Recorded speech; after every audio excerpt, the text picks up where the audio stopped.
नमस्कार अर्पण जी। नमस्कार अर्पण जी, कैसे हैं आप?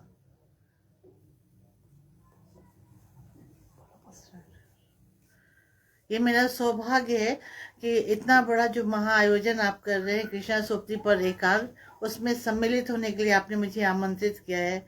मैं बहुत आपकी कृतज्ञ हूँ और बहुत बहुत आपको धन्यवाद देती हूँ। स्टार्ट है शायद ना कैमरा। मैं कई दिन से ये कार्यक्रम सुन रही हूँ अर्पण जी, और मैंने कई अपने वरिष्ठ साथियों को सुना बोलते हुए, और जो कृष्णा सुप्ती के व्यक्तित्व और कृतित्व से जो जुड़े हुए लोग हैं उनको जानने के इच्छुक पाठक है। मतलब बहुत तरह के उनकी रचना प्रक्रिया के जो तरह तरह के आयाम खुलते जा रहे हैं। ये सच में एक विराट अनुभव है। ये बहुत बड़ा काम आप कर रहे हैं और इसके लिए आप बधाई के मात्र पात्र हैं। दोस्तों, यहाँ मौजूद कुछ दोस्त उपस्थित हो रहे हैं। जन सुलभ पुस्तकालय जी, आपका अभिवादन है। अर्पण कुमार जी, आपका अभिवादन है। और प्रोग्राम शुरू होने से, कार्यक्रम शुरू होने से पहले कृष्णा सोपती जी के बारे में बात करने से पहले मैं कृष्णा सोपती जी से अपने संपर्क सूत्र के बारे में थोड़ा बताना चाहूँगी। और ये सब जानते हैं, जो यहाँ उपस्थित मेरे साथी हैं जानते हैं कि मैंने अपने अध्ययन के दौरान पीएचडी उन पर की है। आज से 25 साल पहले मैंने जब जब उनकी 4-5 स्त्री विषयक किताबें आई थी, लघु उपन्यास, पहले तो कहानी के रूप में आई, बाद में लघु उपन्यास के रूप में आई, तो उन 5-6 पुस्तकों पर मेरा अध्ययन एकाग्र रहा है। तो मैं कोशिश करूंगी कि कृष्णा सोपती जी पर मैं बात करूं। और उससे पहले कृष्णा सोपती जी हमारे हिंदी साहित्य का जो समाज रहा है उसमें स्त्री की स्थिति रही है, और उसमें उनका एक अलग जो स्थान रहा है एक सशक्त साक्षात हस्ताक्षर के रूप में, उस पर बात करने से पहले मैं कोशिश करूंगी कि जो भारतीय समाज में स्त्री की स्थिति रही है उस पर कुछ बातें करूं। दोस्तों, हम जानते हैं कि जो भारतीय संस्कृति है वो हमेशा से समन्वयवादी रही है। ईश्वर की परिकल्पना तक हमारे यहाँ अर्धनारीश्वर के रूप में की गई है। आधा आधा पुरुष और आधी स्त्री, एक संतुलन, एक सामंजस्य की बात है वहां पर। लेकिन यथार्थ में ऐसा नहीं है। स्त्री को हमेशा दोयम दर्जे का नागरिक माना गया। मतलब नागरिक क्या के वस्तु वस्तु मात्र है वो। मतलब एक पुनरुत्पादन के साधन के रूप में स्त्री को माना गया समाज में। और स्त्री भी अपने को पुनरुत्पादन के साधन के रूप में ही जब स्वीकार कर लेती है अपने को, तब तो वो बहुत देवी और बहुत महिमामयी, बहुत विशाल और तरल और बहुत अच्छी स्त्री के रूप में मानी जाती है। लेकिन जहां कहीं भी प्रतिरोध के स्वर उठते हैं, वो प्रतिरोध करती है, वहीं पर जलजला आ जाता है। वहीं पर उसके बहिष्कार के लिए, उसके उसके उसके प्रति प्रतिहिंसा का जो दौर शुरू होता है वो भयावह है। अभी भी हम देख सकते हैं इन चीजों को। तो राजेंद्र यादव ने इस चीज को बहुत सुंदर से कहा है कि स्त्री को हमारे यहाँ पुरुष जो अपनी सुविधा अनुसार दो दो खंडों में बांट कर देखता है। कमर से नीचे की स्त्री अलग है, कमर से ऊपर की स्त्री अलग है। कमर से ऊपर की स्त्री तो बहुत सुंदर है, महिमामयी है, देवी है। और कमर से नीचे की स्त्री में चूंकि वो गर्भाशय का यंत्र, सिमोंदा बुआ उसको गर्भाशय जैसा यंत्र साथ होना, तो गर्भाशय का यंत्र है साथ में नीचे के शरीर में, तो वो काम कंदरा है, कुत्सित है, घिनौनी है, भयावनी है। क्योंकि वहां पे उसकी जनन इंद्रियां है, एक यंत्र है, प्रजनन का यंत्र है, उर्वरा क्षमता है जो पुरुष के पास नहीं है। तो पता नहीं पुरुष शायद इस क्षमता से भयभीत होता रहा, या जो हम तमाम थ्योरीज देखें कि इस यंत्र को दो तरह से उपयोग करने की जो बात हुई, एक एक आनंद लेने के लिए, कामोपभोग के लिए, और दूसरी दूसरी संतान पैदा करने के लिए। इस यंत्र को, मतलब पूरी पूरी स्त्री को, मतलब उसकी उसके माथे से, उसके बुद्धि, उसकी मेधा से लेके उसके पूरे शरीर को रिड्यूस कर दिया गया उसी यंत्र में। और सबसे बड़ी बात ये हुई कि उसने तो उसे यंत्र बनाया ही, स्त्री को इस बात से वंचित रखा, उन तमाम शिक्षा से, उन तमाम चैतन्यता से वंचित रखा, तमाम वंचित वंचित रखा कि वो खुद भी अपने को, मतलब रिड्यूस कर ले, अपने को सिर्फ यंत्र माने, दूसरों के उपभोग के लिए रहे, संतान संतति के लिए रहे, और कामकाज दूसरों के सुख साधन में वो बिल्कुल भूल गई कि वो क्या चीज है, कैसे क्या। फिर हम देखते हैं कि आगे हम देखते हैं आधुनिक युग आता है। आधुनिक युग में शिक्षा का प्रचार प्रसार भी पड़ा, यूरोप का भी प्रभाव पड़ा, जहाँ मेरी वॉस्टनक्रॉफ्ट लिख रही थी, जॉन स्टुअर्ट मिल थे, और हमारे भारत में भारतेंदु बाला बोधनी वगैरह से स्त्री को जागरूक करने की कोशिश करते। लेकिन हम देखते हैं कि स्त्री की जो जागरूकता है, जो जो शिक्षा की व्यवस्था है वहाँ, वो बाला बोधनी टाइप की है कि स्त्री को वैसी उतनी ही शिक्षा मिले, वैसी कि वो बहुत अच्छी पतिव्रता, बहुत अच्छी माँ, बहुत सुंदर स्त्री, आदर्श रूप उसका तैयार मिले। मैं मुझे याद आता है कि कंकाल में प्रसाद ने कहा है कि पुरुष स्त्री को उतनी ही शिक्षा देता है जितनी उसके स्वार्थ में बाधक ना बने। तो इस तरह से एक एक वातावरण निर्मित होता है कि स्त्री को शिक्षित तो कर रहे हैं, लेकिन वैसी ही शिक्षा दे रहे कि स्त्री अपने प्रति चैतन्य नहीं हो, वो समाज के ही काम आती रहे, वो पुरुष सत्ता प्रधान के जो अनुपालक बनकर ही बनी रहे। साहित्य में भी ये होता रहा। साहित्य में भी कई कई लेखकों ने, हमारे जाने माने लेखकों ने जो उस समय लिख रहे थे, समाज के बहुत सारे ज्वलंत मुद्दों पर जिन्होंने लेखनी उठाई, उन्होंने भी स्त्री के बारे में लिखा। प्रसाद ने लिखा, हजारी प्रसाद द्विवेदी ने लिखा, प्रेमचंद ने लिखा, जैनेन्द्र मृणाल और सुनीता की रचना की। जैनेन्द्र की यहाँ कल्याणी की रचना हुई, और कल्याणी क्या कहती है, मैं कहना चाहूंगी कि कल्याणी का कहना है, वो स्त्री एक पुरुष निर्मित, एक लेखक की निर्मित स्त्री कहती है कि ये पुरुष अगर अपंग हो, नपुंसक हो, तो भी स्त्री का सतीत्व यही है कि वो उसमें समाहित रहे, उससे अलग कुछ नहीं सोचे, यही उसका सतीत्व है। प्रेमचंद के यहाँ तो मेहता का हम जानते हैं कि मेहता साफ साफ कहता है, ये पढ़ा लिखा मेहता कहता है कि मेरी नज़र में स्त्री वही है जो वफा और त्याग का प्रतिरूप हो। आगे जो वो कहता है कि मेरी नज़र में स्त्री ऐसी होनी चाहिए कि अगर उसकी मैं हत्या भी कर दूं तो उसकी नज़र में प्रतिहिंसा का भाव नहीं आए, उसके सामने अगर मैं किसी और स्त्री को प्यार करूं तो वो उसमें कोई जलन और ईर्ष्या का भाव नहीं आए। तो इस तरह के तमाम लेखक अपने ढंग से रचना कर रहे थे, और बहुत ज़रूरत थी कि खुद स्त्री अपने बारे में क्या सोचती है, क्या लिखती है, क्या समझ रही है, इसकी एक तलाश शुरू हो। तो हम देखते हैं कि प्रेमचंद पूर्व भी कई स्त्री लेखिकाएं लिख रही थी, स्त्री के बारे में लिख रही थी, उस समाज के बारे में लिख रही थी, अपनी इच्छाओं के बारे में लिख रही थी, लेकिन हिंदी साहित्य के इतिहास में उनकी कोई जगह नहीं है, उनका कोई नामो निशान नहीं है। बाद में हम देखते हैं सुमन राजी और नीरजा माधव जी ने इस पर बहुत काम किया, और बहुत सी ऐसी स्त्री लेखिकाओं का पता चला है जो बहुत सशक्त रूप में हस्तक्षेप कर रही थी। अभी और आगे बढ़ते हैं तो आधुनिक युग में जो शिक्षा का प्रसार हुआ, विज्ञान का युग जो आया, तो विज्ञान ने भी कुछ बातें सिद्ध करके सामने रखी। विज्ञान प्रयोग, निरीक्षण, निष्कर्ष के आधार पर उसने सिद्ध की कि हाँ, स्त्री में आत्मबल पुरुष से बहुत ज्यादा होता है।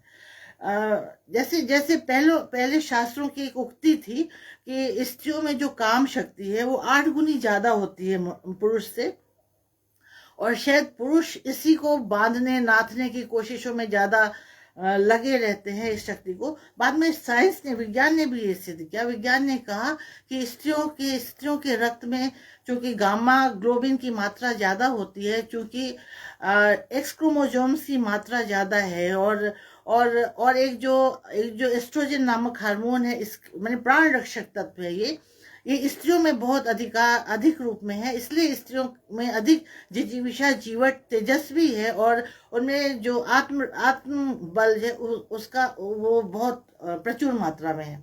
तस्लीमा नसरीन का भी हमने उसके बाद देखा। तस्लीमा नसरीन ने लिखा कि एक भरे सरोवर में एक मादा शिशु को या नर शिशु को डाल दिया जाए तो पहले जिसकी मौत होगी वो नर शिशु होगा।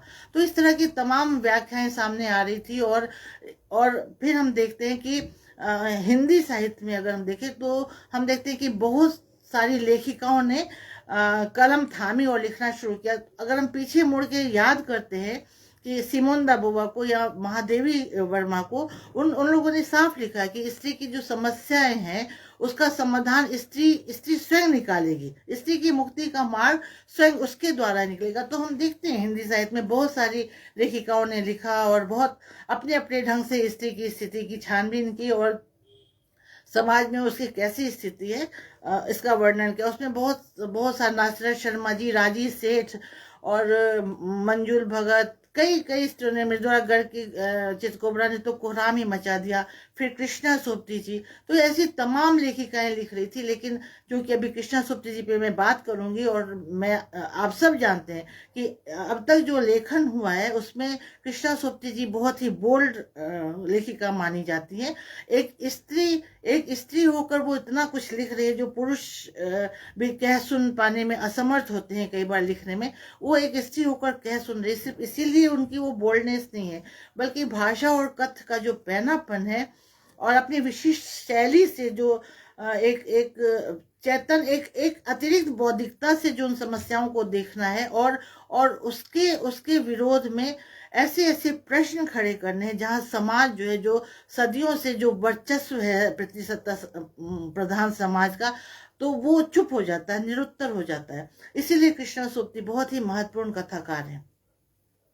कृष्णा सोपती पर जब मैं बात करने जाऊंगी, तो मैं एक बात और बहुत ये महत्वपूर्ण लगती है मुझे, कि इसको मुझे मेंशन करना बहुत जरूरी लगता है, कि अगर हिंदी दायरे से हम थोड़ा आगे विस्तार की ओर जाए, तो हम देखते हैं कि कृष्णा सोपती का जो समय है, मतलब वो भारतीय उपमहाद्वीप में एक ऐसा समय है जहां एक साथ कई विरोधी तेवर, जुझारू तेवर वाली स्त्रियां, लेखिकाओं का जन्म होता है। कृष्णा सोपती तो है उनमें। एक साथ हम अगर गिनती करते हैं, तो एक साथ तीन तीन ऐसी लेखिकाओं का हमें पता चलता है, जो एक साथ एक एक साल के अंतर पे इनका पदार्पण हिंदी साहित्य में हुआ है। एक तो होती है महाश्वेता देवी, जो एक साल बड़ी हैं कृष्णा सोपती जी से, फिर कृष्णा सोपती जी, और उसके बाद कुरतुल एन हैदर। मतलब ये पूरे भारत में ये बहुत, मुझे लगता है कि वो कैसा समय रहा होगा, समय का कैसा सांचा रहा होगा, जो एक साथ ऐसे ऐसे विद्रोही और जुझारू तेवर सामने आते हैं। और अभी कुछ समय पहले ही अमृता प्रीतम का नाम आया था कृष्णा सोपती से तुरंत पहले, समकालीन ही, थोड़ा पहले की बात है, और उससे थोड़ा पहले इस्मत चुगताई। मतलब ये इन लोगों का, इन चारों पांचों जो स्त्री का आना और लेखन से जोड़ना, इसने पूरे परिदृश्य को बहुत बहुत हद तक बदल कर रख दिया। अब अगर मैं कृष्णा सोपती जी पे बात करूं, तो मैं थोड़ा ठहरूंगी यहाँ पर, और अपने सभी जो साथी यहाँ मौजूद हैं, पहले तो उनका अभिवादन करती हूँ। और मैं अब इस बात से थोड़ा जोड़ना चाहूंगी कि कृष्णा सोपती जी से मेरा वाबस्ता कैसे हुआ, मेरे संपर्क सूत्र कैसे जुड़े, मैं कृष्णा सोपती को कैसे जान पाई, और हम दोनों में कुछ समय के लिए कैसे इतनी घनिष्ठता हो गई, मैंने कैसे उन पर काम करना शुरू किया, इस बारे में थोड़ी बात मैं करूंगी। कि मैंने पीएचडी की इन पर, और जेएनयू में मैं आई थी, तो मैनेजर पांडे मुझे मेरा सौभाग्य है कि मैनेजर पांडे जी मुझे सुपरवाइजर के रूप में मिले।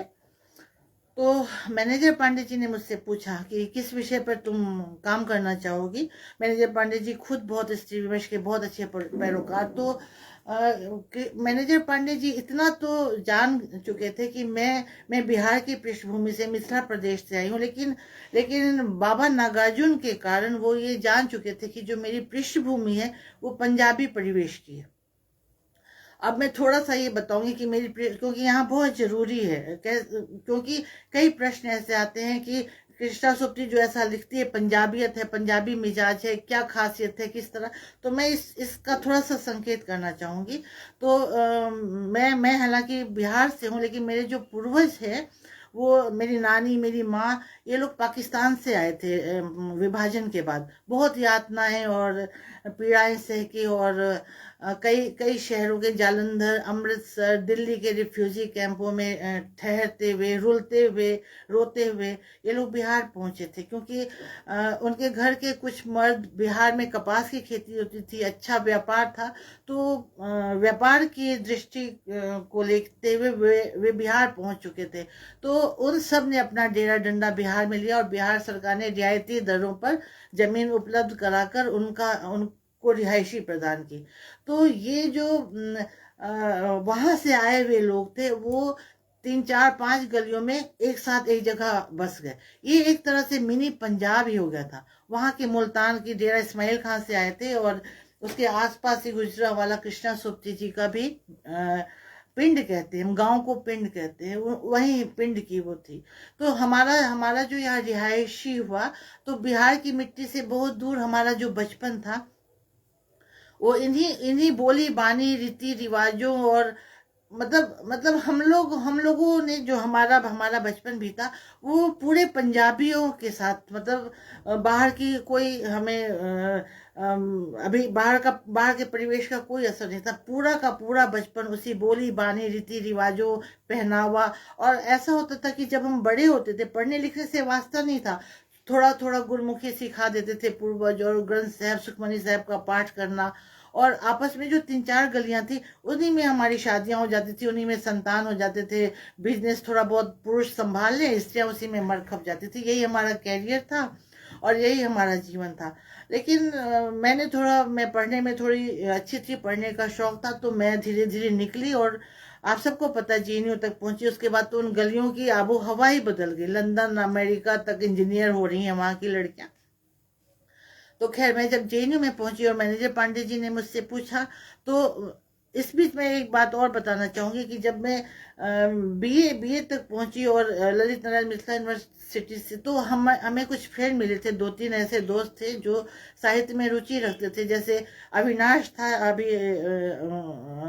मुंबई में फिल्म निर्माण से जुड़ा है। मौसमी बनर्जी थी, ऐसी कुछ गौरी नाथ जी थे, ऐसे कुछ दरभंगा के बच्चे थे हम लोग जो जो कुछ करना चाहते थे। इसी बीच मैंने एक पत्रिका का संपादन किया। हाथ से लिखते थे हम लोग, पतली पतली 3-4 ऐसे मासिक पत्रिका हमने निकाली, सर्जना, और जिसमें रामधारी सिंह दिवाकर ने लिखा, शहंशाह आलम ने। तो इस तरह तो हमारे दरभंगा के ही नागार्जुन जी तक ये खबर गई और नागार्जुन जी दौड़ते हुए आए, हम लोगों से मिले, हम लोगों का बहुत हौसला बढ़ाया और मुझे बहुत प्यार आशीर्वाद दिया। और कई बार वो आते जाते रहते थे। इस बीच में जेएनयू की तैयारी करी थी, जेएनयू में मेरा हो गया और मैं फिर निकल आई। तो वो पत्रिका भी शायद उसके बाद आगे ऐसा कोई उसको सक्रियता नहीं मिली। तो जब मैनेजर पांडे जी मुझसे पूछते हैं कि किस विषय पे करोगे, तब तक मैनेजर पांडे जी के यहाँ, हालांकि नागार्जुन बाबा मैनेजर पांडे जी और केदारनाथ सिंह जी के यहाँ खूब पूरी दिल्ली उनकी थी, लेकिन इन दोनों के यहाँ खूब आना जाना रहना था। तो उनको जब पता चला कि उनकी रूपा बच्ची का एडमिशन जेएनयू में हुआ है और मैनेजर पांडे जी को उन्होंने बताया कि मेरा परिवेश क्या है, पंजाबी परिवेश और इस तरह विभाजन की त्रासदी से गुजरा हुआ परिवार। तो मैनेजर पांडे जी ने मुझसे पूछा कि किस विषय पे करना चाहोगी, अगर तुम चाहो इस तरह के विषय लेना। तो मैंने कहा हमारे सामने तो भीष्म सैनी है, भीष्म सैनी मुझे पसंद थे, और नहीं तो अमृता प्रीतम है, और नहीं तो कृष्णा सोपती है। तो उन्होंने कहा भीष्म सैनी पे तो बहुत काम हुआ है, तुम एक लड़की हो, और अमृता प्रीतम या कृष्णा सोपती पे अगर काम करना चाहती हो तो तुम सोच लो। और मैं तो अगर मेरी राय की बात है तो मैं कहूँगा तुमसे कि कृष्णा सोपती पे काम करो। कृष्णा सोपती की उस समय कुछ किताबें बहुत, मित्रों मरजानी तो छप ही चुकी थी, और धमाल के रूप में एक, जैसे आप सब जानते हैं, एक बोल्ड लेखिका, एक बोल्ड कथ्य के रूप में कृष्णा सोपती का नाम बहुत प्रचलित था। तो उन्होंने कहा कृष्णा सोपती जी पे काम भी नहीं हुआ है, और चूंकि तुम्हारा परिवेश भी वैसा है तो मेरी राय ये है, बाकी तुम्हारी मर्जी है। बहुत लोकतांत्रिक पर्सनालिटी मैनेजर पांडे जी की। तो मैंने कहा कि ठीक है। तो उन्होंने कहा एक मित्रों मरजानी तुमने पढ़ी है? मैंने कहा नहीं। तो उन्होंने कहा तुम पढ़ो मित्रों मरजानी और 2-3 पन्ना मुझे लिख के दिखाओ। तो वो ऐसा करते थे, वो स्टूडेंट की इस तरह भाषाई और इस तरह के एक मूल्यांकन उनके मन में हो जाता था। तो उन्होंने कहा 2-3 पन्ने लिख के दिखाओ। मैं तो गई, मित्रों मरजानी खरीद के लाई और पढ़ना शुरू किया। बहुत खुश हुई। एक तो यही, मैं जेएनयू के बियाबान में अंग्रेजी माहौल में बैठ के मरजानी शब्द, तो मुझे बहुत अच्छा लगा। ये मरजानी शब्द बिल्कुल मतलब प्योर पंजाबी शब्द है, और दिन रात माँ नानी से यही सुनती रहती थी, और मरजानी क्यों पढ़ती रहती है, तो इतने पढ़ लिख के की करना है तेनों। मतलब मरजानी शब्द का मतलब है प्यार से दी हुई गाली, जो जो बात नहीं मानती है, जो मतलब जिद्दी टाइप की है, अपना करेगी। तो कई बार प्यार से तुम मर क्यों नहीं जानती है मरजानी हो, जैसे जो ज्यादा ज्यादा काम करे वो कर्मा वाली है, जो भाइयों वाली है वो वीरा वाली है। तो इस तरह से मित्रों मरजानी तो मुझे बहुत अट्रैक्टिव लगा और बहुत अपनेपन की खुशबू आई। तो मैंने पढ़ना शुरू किया जी। जैसे जैसे मैं पढ़ूं बहुत अच्छा लगे। हमारे हमारी गलियों की ये कहानी रांगली पीढ़ी है जी, दही लस्सी बिलोते, मैंने वैसी नोक झोंक है, वैसे हंसी मजाक है, सब शाम में बैठते हैं, साझा तंदूर चूल्हा है, सारी सारी वो चीजें। लेकिन जैसे जैसे, हालांकि बहुत पतली है, बहुत ज्यादा पृष्ठों की नहीं है वो, तो जैसे जैसे पढ़ती गई मैं तो मित्रों, जैसे हिमानी शिवपुरी ने कहा कि कान जलने लगे। मतलब मेरी भी हालत खराब होने लगी, मैं परेशान होने लगी कि अरे ये क्या भाई, इतना ज्यादा। मतलब ठीक है, हम सब बेबाक और बेलौस होते हैं, पंजाबी में एक खिलंदरापन, एक बिंदासपन तो है ही, लेकिन इस तरह की बातें, मतलब मैं मुंह दाब दाब के पढ़ती थी और कान कान की लवें मेरी जलती थी कि ये क्या। मतलब कुछ चीजें तो मुझे समझ ही नहीं आई। मतलब एक तो छोटी थी, शादी नहीं हुई थी, तो मैं हमारे मन में जो था, जो गलियों में हम लोग शादी हो जाती थी तो सब संतुष्ट होते थे। शादी हो गई, शादी से पहले थोड़ी बहुत आशाएं निराशाएं हैं कि कैसे घर में शादी होगी, कैसा जट है, जवान है। चलो फिर शादी हो गई तो सबके बच्चे हो रहे जी, सब मस्त है, सब ठीक है। उसके बाद शादी के बाद कैसी प्यास है, कैसी, तो कुछ समझ ही नहीं आए। फिर दूसरी तीसरी और कुछ बातें समझ में नहीं आई कि भाई वो अपने शरीर पे ऐसे, मतलब किस तरह वो ऐसे गर्व करती है। और मतलब जब बहुत बाद में मुझे, मैं अपना एक्सपीरियंस बोलूं आपको, तो हम लोग छोटे छोटे शहरों के छोटे छोटे घरों के लोग, जब एक बार बहन की शादी में हम कहीं गए होटल में, तो मैंने देखा उस समय बाथरूम में, अब तो सब कुछ आम हो गया है, औद्योगिकरण के बाद बहुत कुछ मुश्किल नहीं है, लेकिन उस समय बाथरूम में शीशे होने, तो बाथरूम में शीशा था, और जब मैंने खुद पलट के अपने को देखा तो मैं बुरी तरह घबरा कर नीचे बैठ गई। मतलब अपने शरीर को ही हम नहीं जानते थे, अपने शरीर से ऐसा अपरिचय, और उस शरीर पर। और हमें हमें ये सब तो बहुत शर्म हया की घुटती है कि हम कैसे देखें। हम तो बहुत दाब के और धाप के और इस तरह है कि ऐसा ऐसा ऐसी व्यवस्था है कि हम वहां पे कुछ सोच ही नहीं पाते हैं कि हमारा शरीर और ये सुंदर भी होगा, ये तो बिल्कुल। तो वहां पे वो ऐसे क्वेश्चन उठाती है कि ये सुंदर शरीर है, छन छन छिन छिन छींचती देह रस्ते। फिर उसकी जिठानी डांटती है उसकी, ओए तेरे को भगवान का डर नहीं है। तो वो भगवान, मतलब एक बात तो मैं वहीं पे अचंभित हूँ कि वो अपनी प्यास कह रही कि हाँ ठीक है, मैं मतलब माँ नहीं बन, मुझे थोड़ा ये समझ में आया कि माँ नहीं बन पा रही है वो, तो वो शायद नपुंसक होगा या ऐसे ऐसे कारण होते हैं, ऐसी बातें होगी।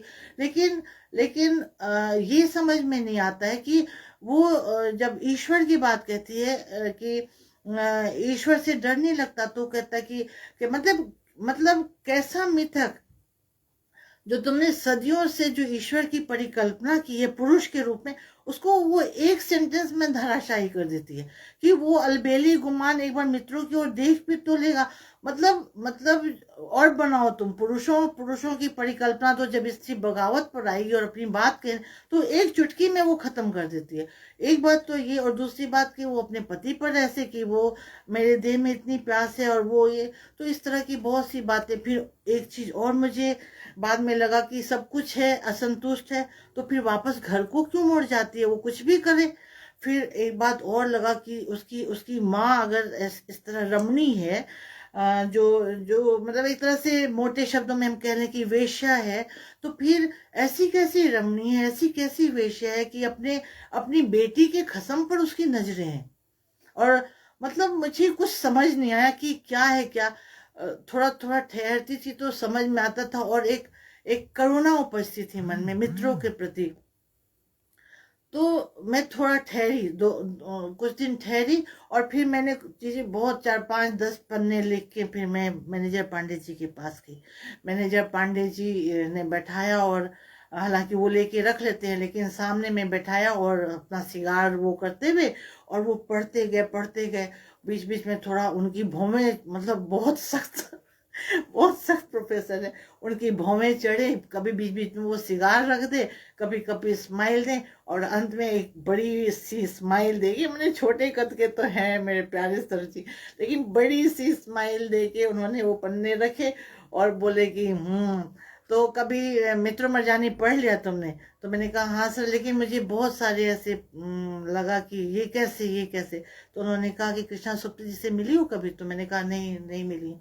तो उन्होंने कहा तुम मिलने की कोशिश करो, मिलो उनसे, मैं बताता हूँ, एड्रेस वगैरह मुझसे मिल जाएगा, और उनसे बातें करो तुम मित्रों मरजानी के बारे में, ये सब प्रश्न उनसे तुम करो।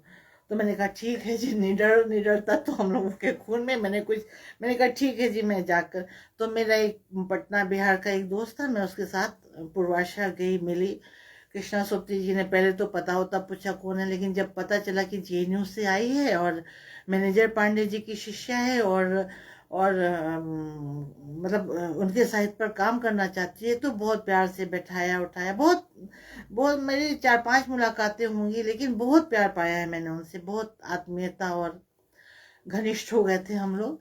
तो उन्होंने बैठाया उठाया, फिर मैंने कहा कि ऐसे ऐसे मित्रों पे काम करने का विचार किया है मैंने एमफिल में, लेकिन मुझे तो बहुत सारे प्रश्न ऐसे तो उन्होंने कहा क्या मतलब, क्या तू सोचती है ऐसे तू, और इस तरह बात क्या। तो उनको ये भी बहुत अच्छा लगा कि मैं पंजाबी परिवेश से, तो हम लोग में कई बार पंजाबी शब्दों का, वाक्यों का भी आदान प्रदान होता था, इस तरह हम लोग बात करते थे। तो उन्होंने पहले दिन तो यही, फिर उन्होंने पूछा कि क्या मित्रों का क्या। तो मैंने कहा जी मुझे ऐसे ऐसे कुछ प्रश्न हैं जो समझ में नहीं आ रहे, और मैं और कोशिश करूंगी, लेकिन एक बात तो है कि मतलब मित्रों, जितना मैं मित्रों में घुसती हूँ, मुझे वो बहुत बहुत जिंदा दिल और हंसती हुई, और मैं सबको ललकारती हुई नजर आती है, लेकिन कहीं ना कहीं मेरा दिल दुखता है उसके लिए। कृष्णा सुप्ती जी ने सुना तो कुछ देर मुझे देखती रही, फिर बोली कि मुझे लगता है तू काम कर, तू तू शुरू से पढ़, तू शुरू से इन रचनाओं को पढ़, और मित्रों मरजानी को अभी किनारे रख, तू जो डार से बिछुड़ी है उसको तो ठीक से पढ़, और उस पर फिर हम बात करेंगे, और जैसे जो होगा तू उसको पढ़ पहले, और वहां से तू काम कर, तू इन सब पे काम कर, लेकिन एक मुकम्मल ढंग से काम कर, और तू कर पाएगी। मैं आ गई जी। फिर मैनेजर पांडे जी से मैंने बोला, तो उन्होंने कहा कि ठीक है, डार से बिछड़ी पढ़ो तुम। डार से बिछड़ी पढ़ी तो जी मैं तो अवाक, मतलब एक एक ज्वलंत लपट है वहां पर मित्रों, जो जिसने मुझे परेशान करके रखा, और ये एक पाशु, मतलब इसने भी मुझे परेशान कर दिया। मतलब कैसी मिट्टी का, मतलब लोंदा, जैसे हम पंजाबी में कहेंगे कि मिट्टी का ऐसा, जिसमें जिसमें जिसको जहां लुढ़का दो वो वहीं खुश है, वहीं वहीं वो फुटबॉल बन के बहुत सबके खेल का वो बन रही है, उपकरण बन रही है। तो परेशान करने का सबब, तो भी मैंने पढ़ा। तो मैनेजर पांडे जी से बात हुई, तो उन्होंने कहा ठीक है, तुम डार से बिछड़ी का जैसे, तो मैंने हल्की फुल्की बात हुई, जो अभी हम बात करेंगे कि डार से बिछड़ी में कैसे क्या। तो डार से बिछड़ी को जब मैंने पढ़ा और जब मैंने लिखना शुरू किया, तो इसी तरह से दिया। मतलब एक एक एक जो स्त्री है, जो हम स्त्रियां हैं, जो मैं अपने जिस परिवेश से निकली, जो हम अपने भारतीय समाज से निकलते हैं, तो हमारे में तो चैतन्यता ही नहीं है। जैसे जैसे हम शरीर हैं, अगर हमें पूरी तरह रिड्यूस कर दिया गया है शरीर में उनके उपभोग के लिए, संतान उत्पन्न करने के लिए, अगर एंगल्स की थ्योरी को भी ले कि अंकुश रखा गया इन चीजों पे, तो तो हम स्त्रियां, हम खुद ही नहीं जानते कि हम शरीर है, हम नहीं जानते कि वो हमारा उपभोग कर रहा है, या हम नहीं जानते कि उपभोग की सामग्री अगर हम हैं तो हम भी उपभोग कर सकते हैं। इस तरह की दीवारें, मतलब नैतिकता की, शुचिता की, मतलब इस तरह के दबाव डाल दिए गए कि हम तो भाई एक वो कहते हैं ना, कृष्णा सोप्ती ने कहा है, जी ने कहा है कि अगर हम अपने अर्जित की हुई आजादी को नहीं जी पाए, तो भद्रलोक की जो स्पेशल भंगिमा ओढ़े हुए जिंदगी, कुर्ते हुए ही, तो वही होता है। भद्रलोक की जो महिला है अच्छी कहानी के इसमें, अजी मतलब बहुत सती और पतिव्रता स्त्री बनने के जो लोभ में, सुनने के लोभ में, हमने कितना कितना कुछ खो दिया है। तो खैर, डार से बिछड़ी की पाशों को मैंने देखा कि बिल्कुल निर्जीव, एक एक मतलब एक सुरक्षा और संरक्षण, एक अपने तो वो कुछ नहीं है, एक पुरुष के हृदय की धड़कन बनने के लिए कि वो किसी तरह उसको उसको जिलाए, उसको बचाए। वो कहाँ कहाँ भटकती फिरती है, किस तरह उसकी कितनी बुरी हालत होती है। और एक बात मैं यहाँ पे और ऐड करना चाहूंगी, फिर मैं पाशों की स्थिति पे बात करूंगी। वो ये कि डार से बिछड़ी जो शीर्षक है, कई लोगों ने कई जगह मैंने पढ़ा है कि डार से बिछुड़ी का अर्थ लोग गलत लगाते हैं। डार से बिछुड़ी का अर्थ कई बार लगाते हैं कि वो डाल से बिछुड़ गई है। डार से बिछुड़ने का कोई अर्थ नहीं है, वहाँ डार है। डार एक पंजाबी शब्द है, जहाँ मतलब घर लौटते हुए बगुलों की पंक्ति होती है। उस पंक्ति से अगर कोई बगुला बिछड़ जाता है तो वो पूरी डार का इंतजार करती है और वो बगुला वहां पर पहुंचता है। बगुला एक पक्षी जो घर है वो, और नहीं तो ये जो बिछड़ गया पक्षी है वो पूरी वो तलाश करता रहता है अपनी डार की, और फिर अपनी डार में आ नहीं मिलता है और तब चैन पाता है। तो ये रूपक है। मैं यहाँ पे कहना चाहूंगी कि जो भी ये 4-5 विषय जो नारी नारी प्रधान विषय जो उपन्यास थे जिस पर मैंने अपना अध्ययन एकाग्र किया था, उन सब के जो शीर्षक है वो भी बहुत बहुत मार्केबल है। वो सबके शीर्षक बहुत अलग से हैं और एक अलग अर्थ व्यंजना है उनके साथ। तो डार से बिछड़ी में ऐसे ही पाशु है, वो मतलब कहीं उसकी माँ चूंकि मुसलमानों के यहाँ बैठ गई है, शेखों के यहाँ बैठ गई है, तो उसकी सजा उसको मिलती है। अब उसके मामा उस पर कड़ी निगाहें करते हैं और इसकी इसके इसके तब भी इसकी खुशियों से इसकी जिंदा दिली को देखकर उनको लगता है कि इसने भी कोई ना कोई इस तरह का कदम उठा लेना है, तो उसको मोहरा देने का वो प्रयास कि जहर दे दो, खत्म करो।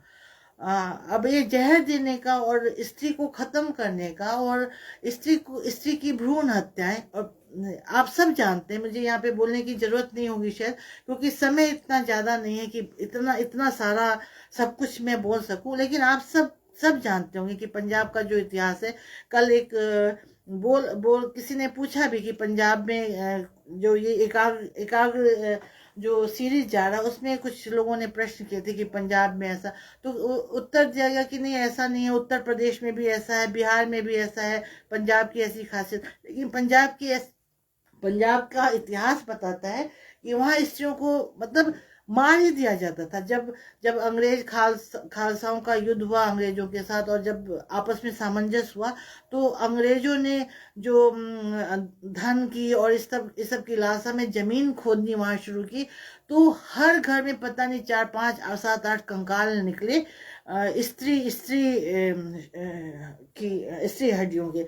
तो मतलब ये पूरा इतिहास है कि किस तरह वो बेदियों की, रमणिका गुप्ता ने भी बताया था, रमणिका गुप्ता जी बेदियों के परिवार से थी, और मेरी होती थी इस मामले में, तो उन्होंने बताया कि हाँ रूपा ये ठीक है, और ये बेदियों का इतिहास रहा है कि बेदियों के घर में लड़कियां नहीं पैदा होती थी।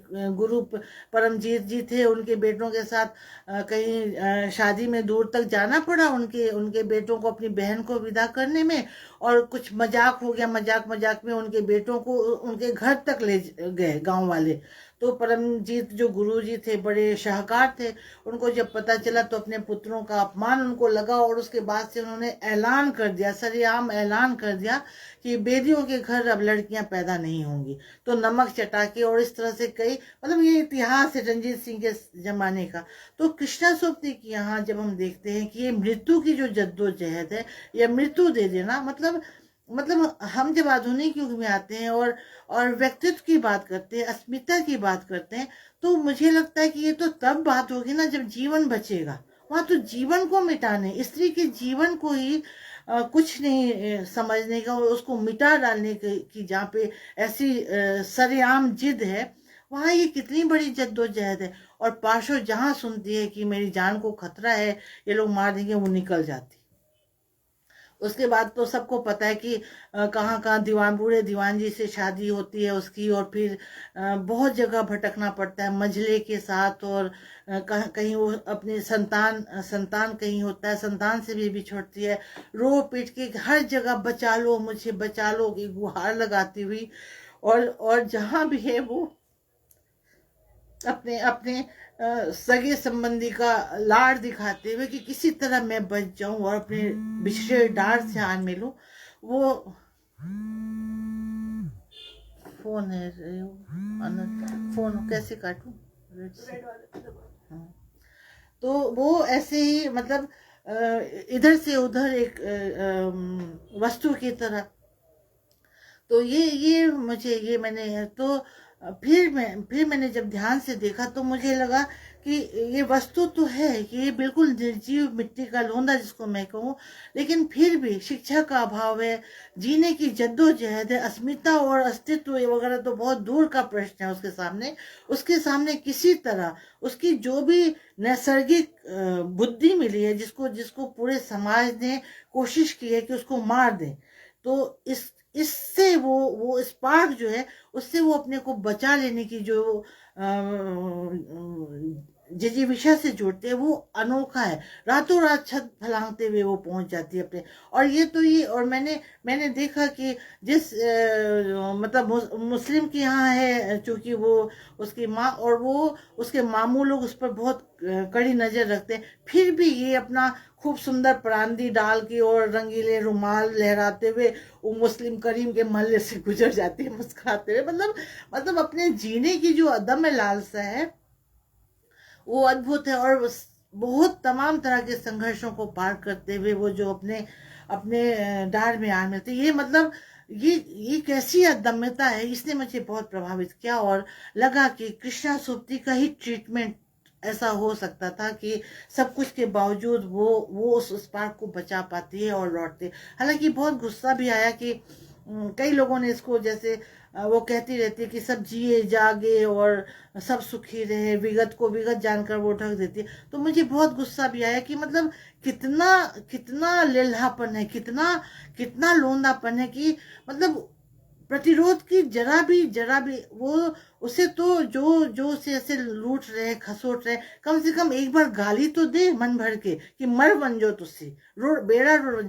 लेकिन नहीं, वो जिए जागे। तो मुझे एक नज़र में तो ये समझ में आया कि इतनी भी प्रतिरोध की क्षमता उसमें नहीं बची है। लेकिन जब हम पाठ के अंदर के जो अंतर पाठ को देखते हैं, जिसके बारे में सोप्ती कहती हैं कि हर रचना का एक गर्भगृह होता है जहाँ सत्य ठिठका हुआ खड़ा होता है, तब जब उस सत्य की तलाश में हम डार से बिछुड़ी में प्रवेश करते हैं तब हम देखते हैं। एक मिनट देखो ना, कुछ आ गया है ये स्क्रीन पे, चला गया, तुम यहीं पे रहो है ना, देखना थोड़ा।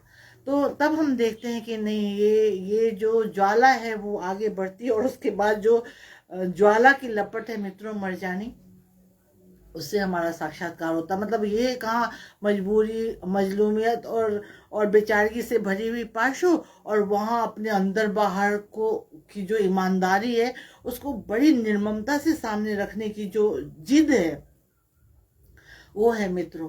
तो पहले ही मित्रों पढ़ के मैं परेशान थी, लेकिन अब धीरे धीरे मैं समझने लगी थी।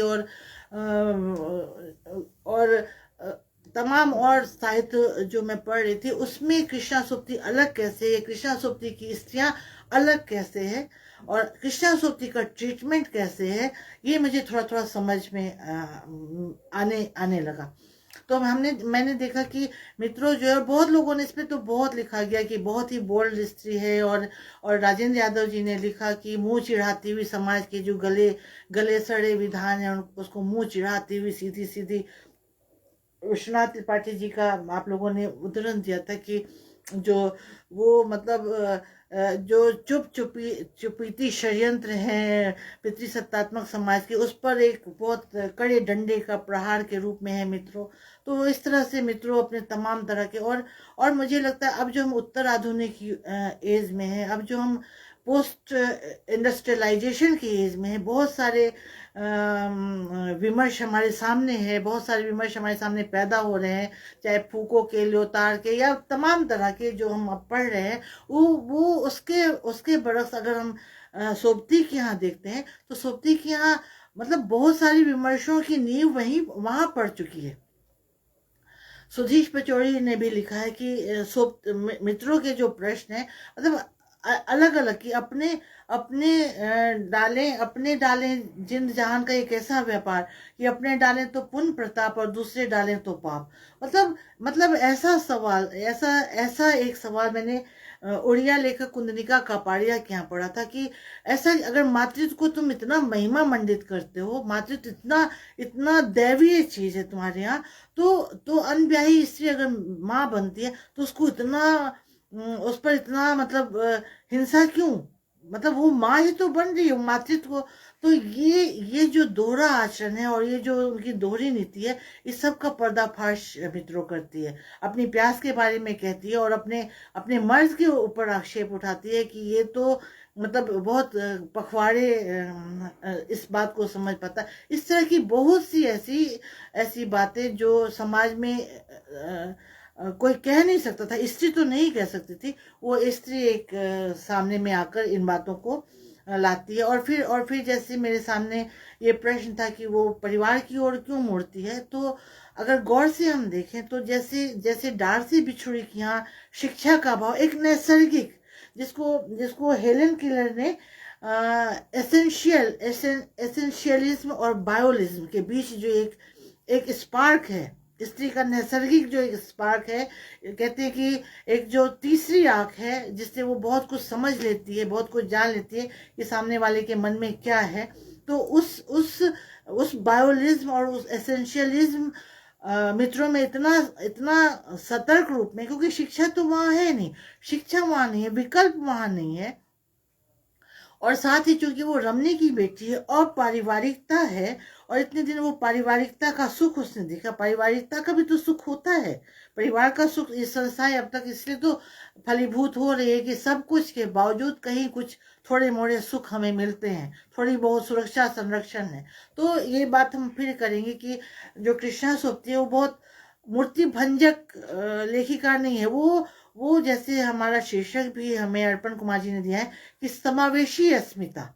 ये नहीं है कि वहाँ पुरुष के खिलाफ है, परिवार के इन संस्थाओं के खिलाफ है, लेकिन ये तो है कि इन संस्थाओं के बीच जो एक वर्चस्ववादी जो नीतियां हैं, षड्यंत्र है, उसके खिलाफ ये करती है। तो वो मैंने देखा, मैंने सोचा सरदारी लाल के पास वो इसलिए वापस आ जाती है कि कहीं कोई विकल्प नहीं है उसके पास, और वफादार है सरदारी लाल, और इस तरह का वो परिवार की ओर वापस मुड़ती है कि क्योंकि अगर वो विकल्प रूप में ये परिवार छोड़ती है तो उसको अपनी माँ जो है, जो जिसका अंत वो देख रही है, जिसको कोई आदमी ऐसे रोनता था, आज उसकी बेटी को रोनने के लिए खड़ा है, इसका यही भविष्य है। उसके सामने कोई आर्थिक निर्भरता, कहीं कोई और सहारा नहीं है, कहीं कोई और सहारे की तलाश करने की भी वहां पे अभी योग्यता विकसित नहीं हुई है। तो उसका भविष्य ये है। तो वो जो अंतर प्रज्ञा है उसका, उससे वो निर्णय लेती है कि वो वापस वहां पे चली जाती है। और दूसरी बात जो मुझे लगी इसमें कि खैर,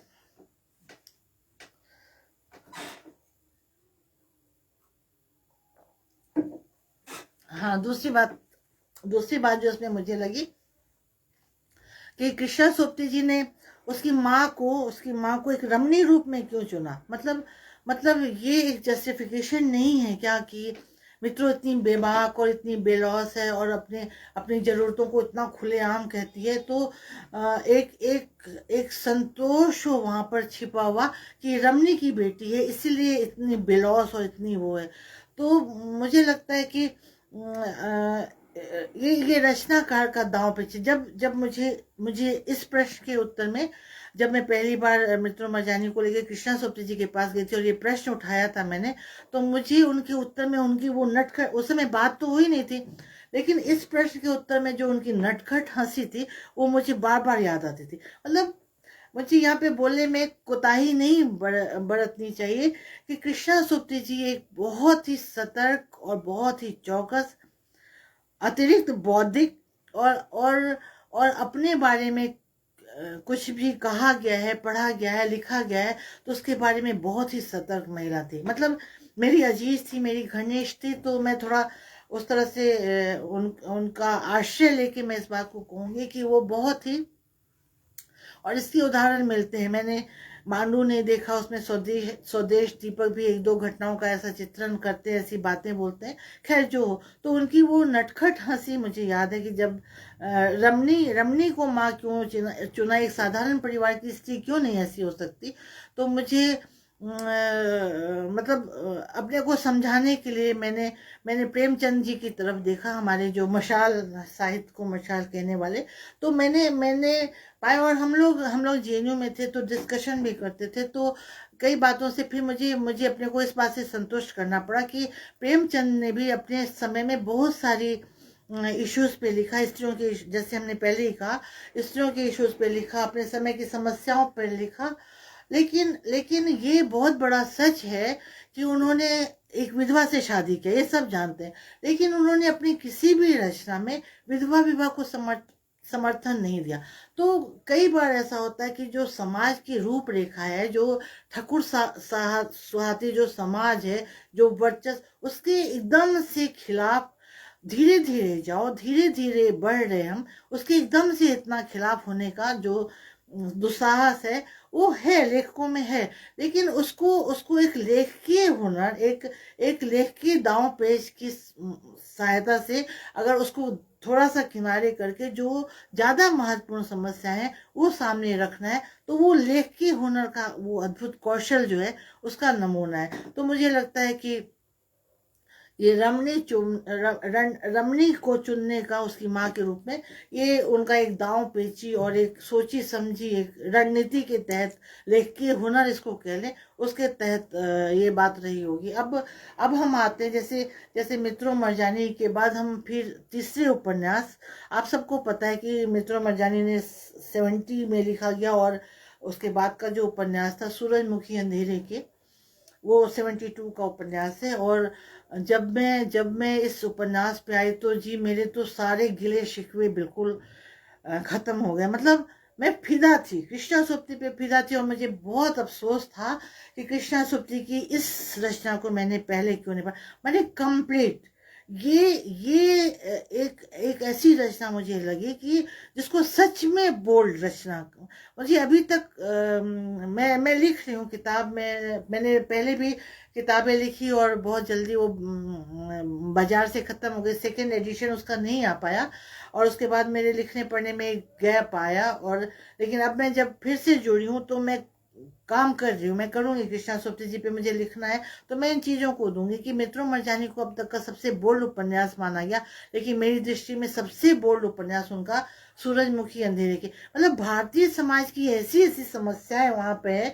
और सिर्फ समस्याएं ही नहीं है वहां, सिर्फ जैसे समस्याएं डार से बिछुड़ी में है, एक वस्तु के रूप में, मित्रों मरजानी के रूप में थोड़ा बहुत एक व्यक्ति के रूप में वजूद खड़ा होता है, लेकिन डार से सूरजमुखी अंधेरे के उसमें एक व्यक्तित्व, वो व्यक्तित्व जिसको मार दिया गया था, कमर से नीचे मार दिया गया था, और कमर से, और जो ये 6 इंची का जो रह गया था, जिसमें अखरोट नुमा एक दिमाग होता है, उसको बिल्कुल निष्क्रिय कर देने के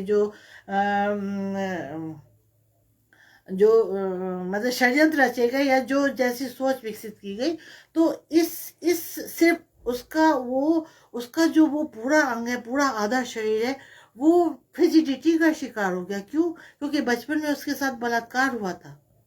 आप जॉक देरिदा ने कहा है कि एक स्त्री पर जो हुआ अनुभव होता है वो एक स्त्री ही बहुत ढंग से समझ सकती है। जैसे माहवारी का जो अनुभव होता है, एक स्त्री जैसे उसको उसको पढ़ते समय, उसको लिखते समय जो स्पंदन को फील करेगी, वो एक पुरुष नहीं कर सकता है। एक स्त्री पर जो बलात्कार हुआ, उसकी पीड़ा को, मतलब मैं सच कहती हूँ कि हम लोग में से बहुत कोई उस पीड़ा से नहीं गुजरा है, ऐसा समय आए भी नहीं, लेकिन हमारे समाज में अगर आंकड़ों को देखा जाए तो हर दिन 1 या 2 बलात्कार तो हो ही रहे हैं।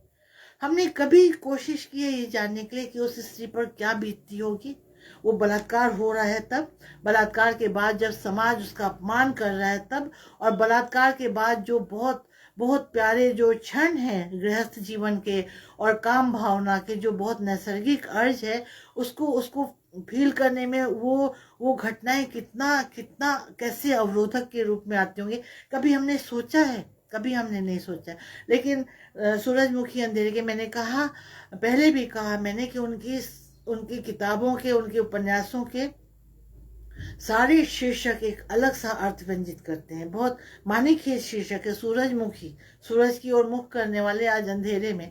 तो जो उसकी उसकी नायिका है रत्ती, उसका बचपन में बलात्कार हुआ है और कुछ लोगों ने देख लिया है, बच्चों ने, बचपन में ही हुआ है, और उसका उसका दिन रात अपमान होता है। कैसी कैसी उसके मन में कुंठाएं और कैसे कैसे अपमान से भरा हुआ छोटा सा मन धीरे धीरे बड़ी होती है, लेकिन उसका शरीर वहीं का वहीं जम गया है, फ्रीज हो गया है। कोई भी संवेदन, कोई भी इच्छा उसमें पनपती नहीं है। लेकिन वो अपने साथियों को देखती है, खेलते हुए, खाते हुए, माँ बनते हुए, पति पत्नी के संबंधों को देखती है, वो ललकती है। क्योंकि हम ये तो देखे ही, अब तक के उपन्यासों में हमने देखा है कि कृष्णा सोपती के यहाँ जो जीवन है, जो अदम्य लालसा है, वो सब में होती है, कहीं कम है कहीं ज्यादा है, लेकिन इन पात्रों में ऐसी लालसा है कि वो जीवन जीने के लिए ललकती है। लेकिन उसका शरीर साथ नहीं देता, वो पूरा फ्रिजिडिटी में एक तरह से बंद हो गया है। और कोई स्त्री होती तो मर जाना सोचती, आत्महत्या कर लेना सोचती। कृष्णा सुप्ती के और पात्रों ने किया है, उनकी कहानियों के कुछ पात्रों ने आत्महत्या की है।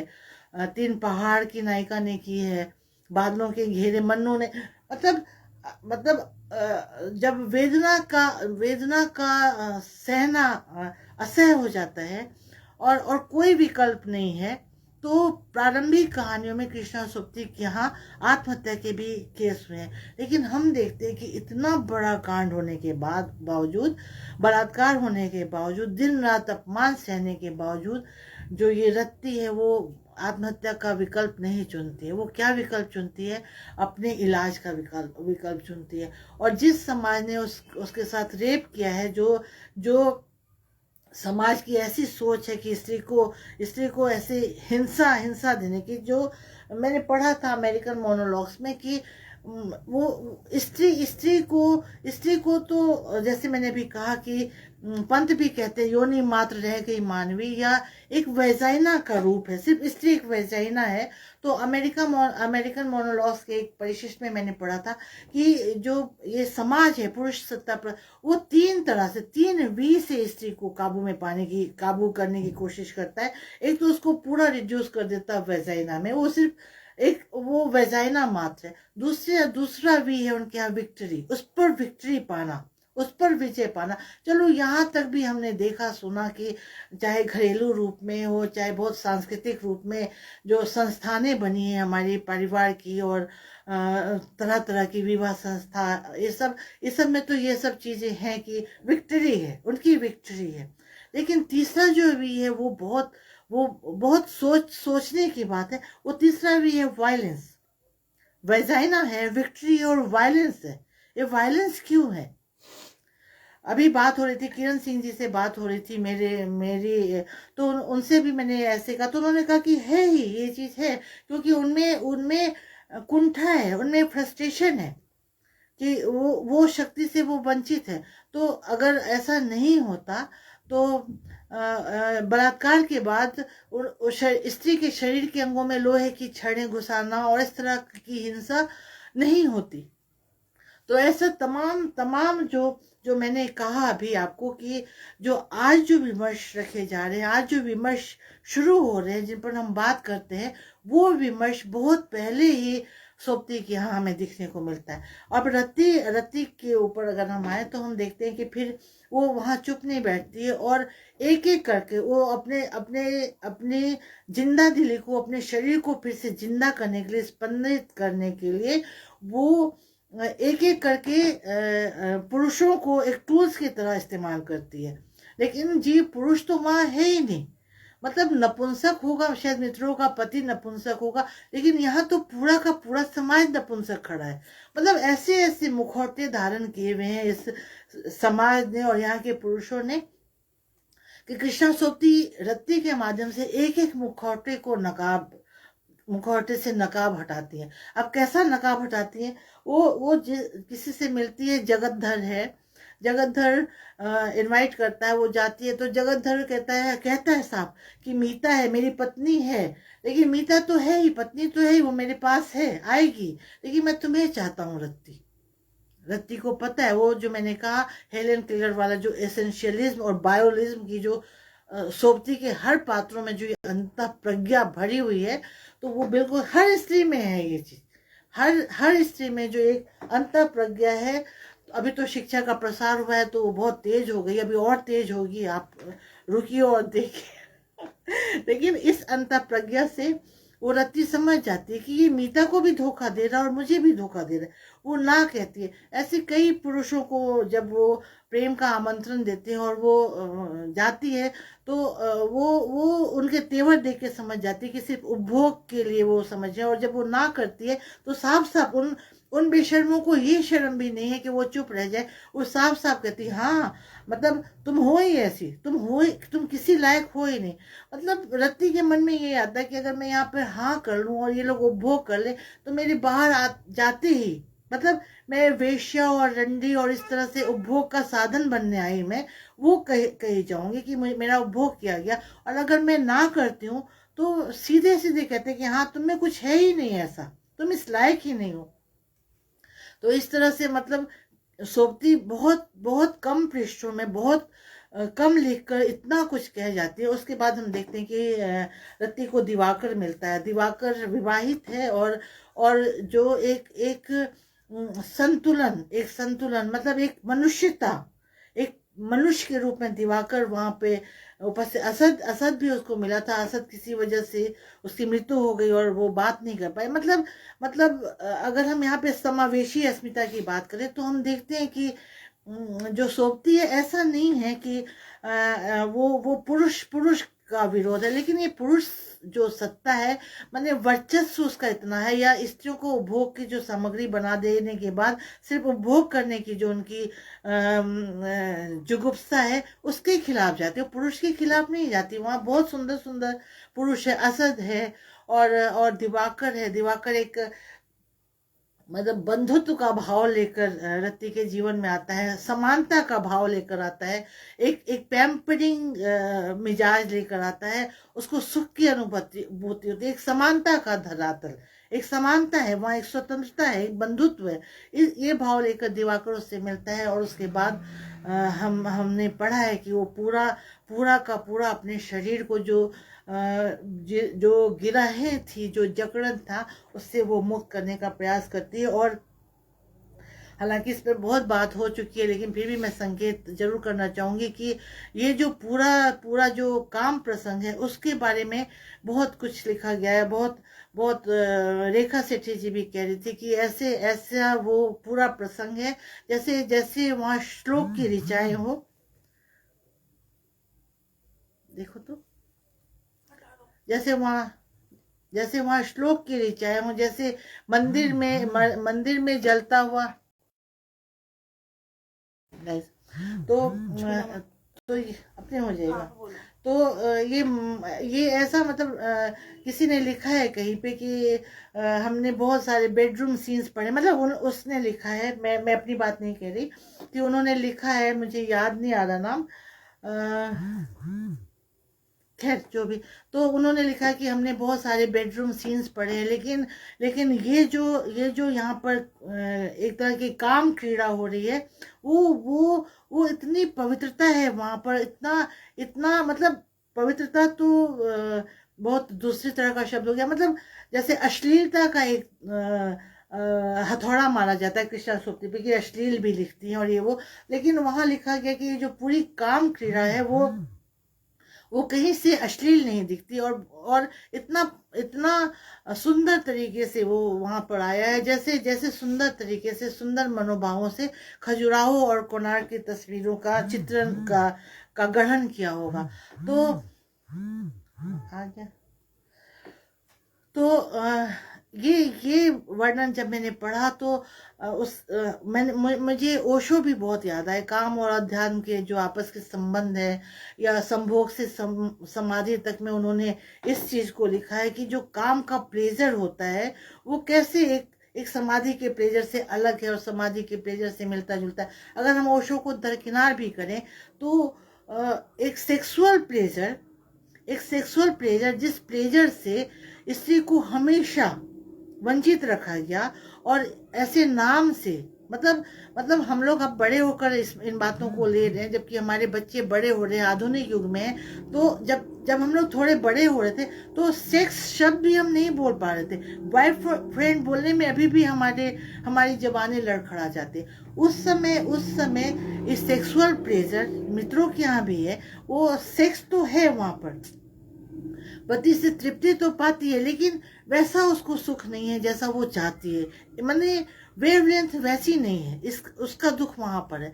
और यहाँ पर हम देखते हैं कि जो पूरा सेक्सुअल प्लेजर का जो प्रसंग है वो इतना खूबसूरती से आया है। और जैसा कि मैं बार बार कह रही हूँ कि बाद की जो विमर्शे हैं, जो चारू गुप्ता है, और जो जो हमारे कई कई जगहों पे आया है कि इस प्लेजर को, और मैं ज्यादा ज्यादा मैं क्या उदाहरण दूं। आप सब जानते हैं कि कई कई समुदायों में स्त्री का खतना कर दिया जाता है। इसलिए कर दिया जाता है कि वो जो पुरुष है वो सिर्फ संतान उससे पैदा कर सके, वो तो अपना आनंद उठा सके, लेकिन स्त्री उस प्लेजर को जान नहीं पाए। क्लेरी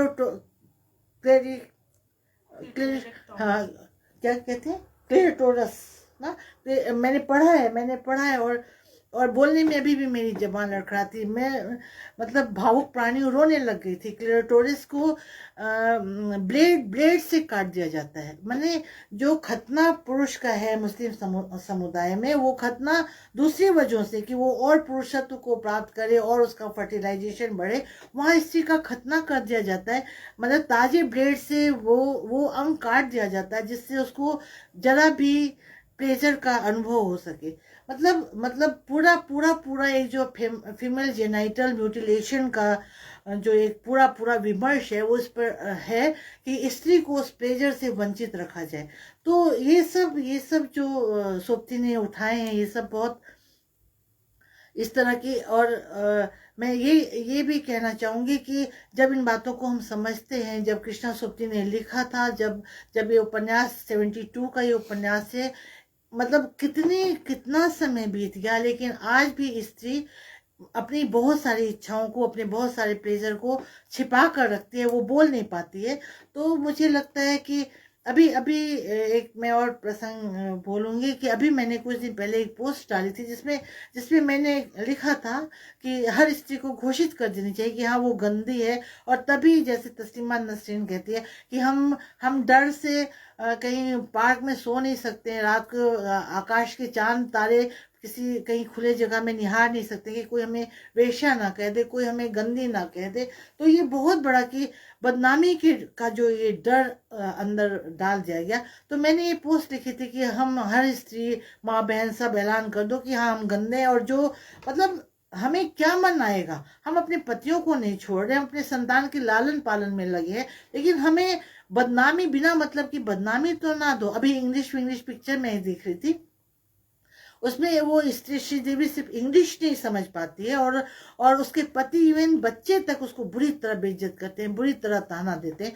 तो वो छिप के किसी तरह इंग्लिश स्पीकिंग कोर्स करने जाती है, लेकिन वो इनके तानों से बार बार व्यथित होती है, रोती है। तो उसकी बहन की बेटी कहती है कि मासी मत रो, तुम कर तो रही हो कोशिश, और ये भी तो सोचो कि ये लोग तुम्हें कितना प्यार करते हैं। तो उसने कहा हाँ प्यार तो बहुत लोग करते हैं, सारा घर प्यार करता है, मैं भी प्यार करती हूँ, लेकिन मुझे प्यार नहीं चाहिए, मुझे थोड़ी सी इज्जत चाहिए। तो ये जब मैंने वापस मैं आऊँ इस बात पे कि जब मैंने ये पोस्ट लिखा था कि हम ऐलान कर दें कि हम गंदी औरतें हैं, तो बहुत बहुत स्त्रियों ने तो बिलबिलाते हुए ये बात कही कि रूपा तुमने बहुत, मतलब सबके अंदर की ये बात बाहर आई। और मुझे ये देख के बहुत खुशी हुई कि हमारे पुरुष मित्र ने भी बहुत इसकी सराहना की। और मैं प्रणाम करती हूँ अपने समय के बहुत प्रमुख कथाकार हैं श्री मूर्ति जी, उन्होंने जो लिखा तो मतलब सच में मैं बहुत बहुत मुझे हौसला मिला। उन्होंने उस पोस्ट पर लिखा था कि ये बात तो बहुत पहले हो जानी चाहिए थी, ये इसको इसको तो स्त्री ने बहुत पहले ही समझ लेना चाहिए था, और स्त्री ने उसको अपने व्यवहार में क्यों नहीं लाया इस बात की। तो अवाक भी मैं रह गई कि एक पुरुष होकर वो ऐसा सोचते, और हम स्त्रियां क्या सोचती हैं। हम स्त्रियां तमाम तमाम स्त्री लेखिकाएं आई, झकझोड़ा बोल्ड लेखिकाएं आई, और हम स्त्रियां कहाँ खड़े हैं। सब कुछ पढ़ रहे हैं, गुन रहे हैं, लेकिन हमारे में अभी भी वो चैतन्यता नहीं है। हम अभी भी वहीं के वहीं मरे हुए, धसे हुए। तो ऐसा क्यों है? तो ऐसा क्यों है, इसका जवाब आता है लड़की में। अभी तक हमने देखा डार से बिछड़ी है, मित्रों मरजानी है, सूरजमुखी अंधेरे के है। अब हम आते हैं ए लड़की पे। ए लड़की, अभी तक तो बात हुई वस्तु से व्यक्ति बनने की, व्यक्तित्व के खोज की। अब यहाँ पर सीधे सीधे बात आती है ए लड़की की। ये मैंने बोला शीर्षक पे ध्यान दीजिए। अपने आत्म चेतस से पूरी तरह चौकन्ने होकर, आत्मविश्वास भरकर उंगली दिखाती हुई औरत ये है उस वहां का शीर्षक। दूसरी बात जो मुझे समझ में, मैं अपनी समझ की बात करूंगी, जहां आप लोगों को लगे हम लोग शेयर कर सकते हैं। और दूसरी बात है ए लड़की, चेतावनी देती हुई ए लड़की। अब जो तीसरी बात यहाँ बहुत महत्वपूर्ण लगी ए लड़की में मुझे, वो ये है कि यहाँ पुरुष पात्र है ही नहीं। आए बाएं दाएं साएं से कहीं इक्का दुक्का पिता पुत्र भाई निकल आता होगा, लेकिन जो मुख्य पात्र हैं वो दो हैं कुल। माँ है और बेटी है। माँ कैसी, तो पूरा जीवन जी हुई, घरेलू जीवन जी हुई, पारिवारिकता के बीच।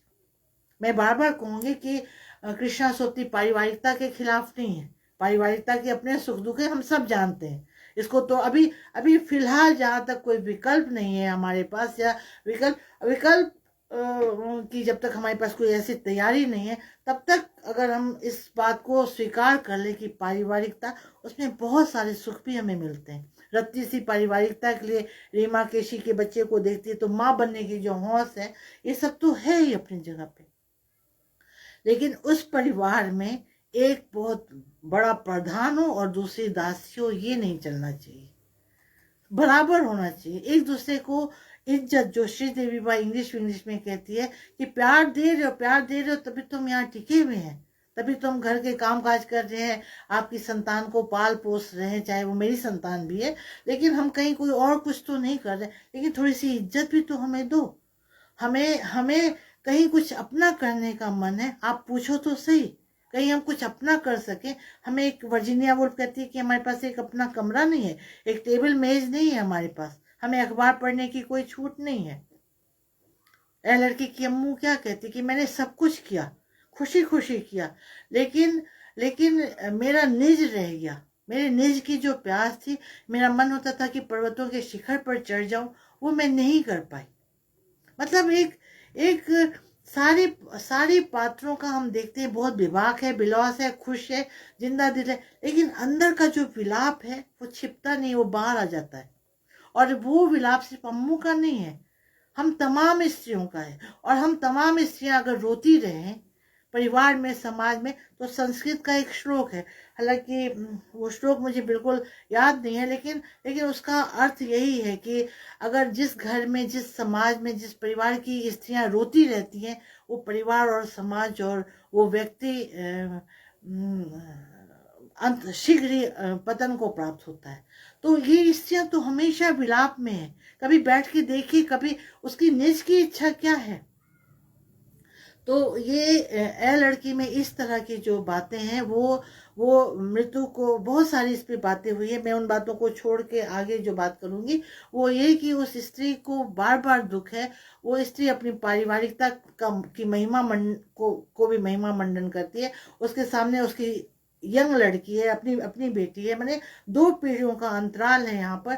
और एक जो पूरा का पूरा जीवन जी आई, जिसके तमाम सुख है, तमाम दुख है। और ये स्त्री जो अपनी माँ के सुख दुख से वाबस्ता भी है, और पढ़ी लिखी जागरूक नौकरी पेशा यानी कि आर्थिक रूप से स्वतंत्र स्त्री।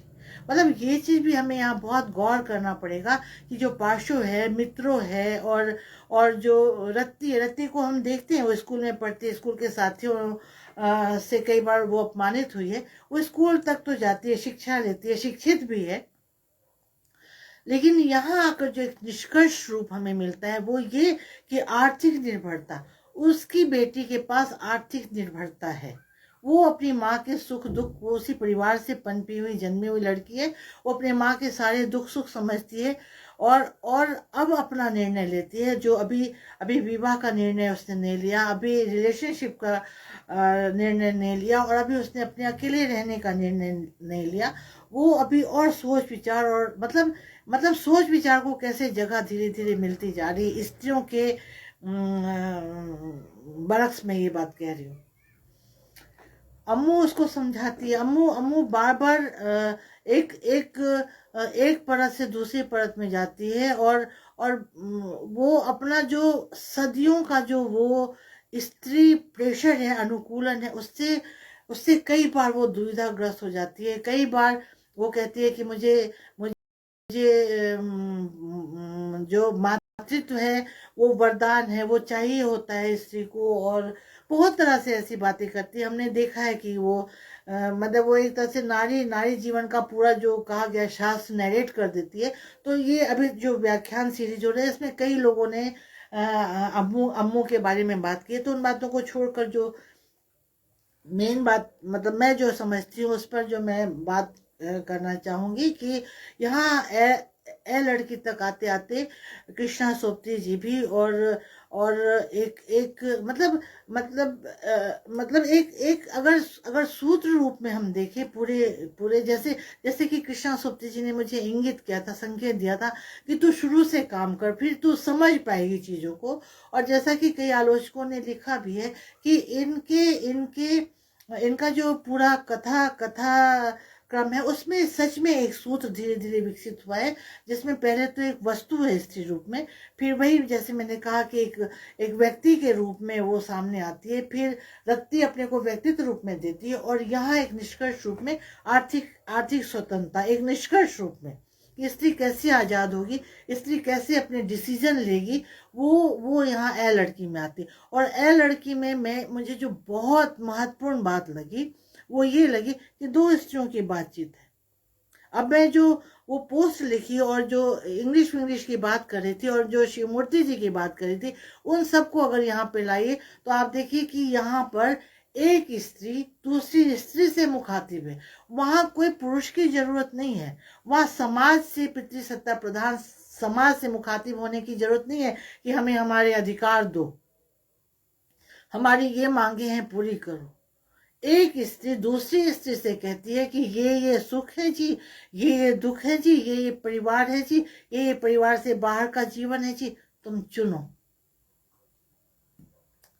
तो ये बहुत ही महत्वपूर्ण बात है कि एक स्त्री, सिमोन द बोवा ने कहा था कि स्त्री को, मैंने पहले भी इस बात को, कि एक स्त्री की जो मुक्ति का रास्ता है वो स्वयं स्त्री जब तक पहल नहीं करेगी, स्वयं स्त्री जब तक नहीं चाहेगी, स्त्री तब तक वो नहीं निकलेगा। चाहे समाज, चाहे परिवार, चाहे पुरुष, बहुत ऐसा नहीं कि पुरुष हमारा संगी नहीं है, जो ऐसा नहीं कि स्त्री ही सिर्फ फेमिनिज्म है, बहुत फेमिनिस्ट है, बहुत सारे हमारे पुरुष साथी ऐसे, और आप सब साथियों की बदौलत ही हम लोग यहाँ पे बैठे हैं, लिख पढ़ पा रहे हैं, बहुत आगे जा रहे हैं। बहुत सारे ऐसे लोग हैं जो हमारे साथ हैं।